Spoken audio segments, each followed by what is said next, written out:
In today's video, I'm going to teach you how to build a pivot table in Google Sheets on desktop, a handy tool for analyzing and summarizing your data. Let's dive right in and make this task as easy as possible for you. First, you'll want to start by opening up your Google Sheets file that contains the data you'll be working with. It's important to ensure your data is properly organized and ready for analysis. Ideally, your data should be in a tidy table format. This means having clear headers for each column right in the first row of your sheet, so there aren't any blank spaces where headers should be. This step is crucial because it makes selecting your data much smoother and less prone to errors down the line. Once you have verified your data layout, go ahead and select the range of your source data. Make sure you include those essential headers when selecting your data.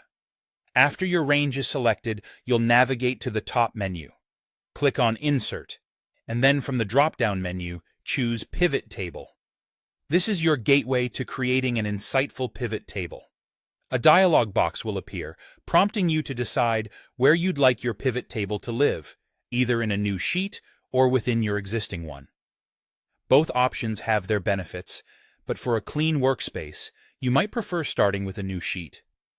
Once you've made your choice, simply click Create.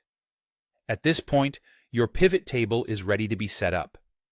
You'll see the Pivot Table Editor panel, typically appearing on the right of your screen. This tool is your command center. You'll use it to define how your pivot table should organize and display your data. To start building your pivot table, focus on the Rows section first. Add the categories you'd like to see listed down the side of your pivot table.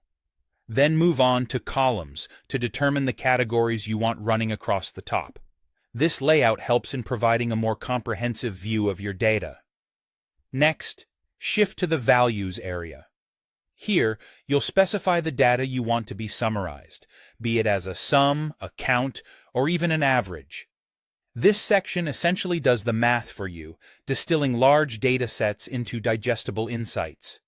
There's also a Filters section you can use for specifying conditions that refine which data gets included in your pivot table. This is an optional step, but can be incredibly useful for narrowing down your analysis.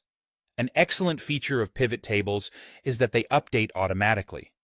So, if you make changes to the data within your selected range, the pivot table will refresh to reflect these changes.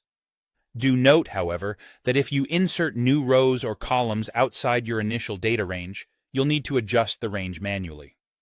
Should you need to make changes after the fact, like adjusting data ranges or adding or removing fields, don't fret. You can use the Edit button beneath the pivot table, or simply hover over and click to reopen the editor and tweak your settings as needed.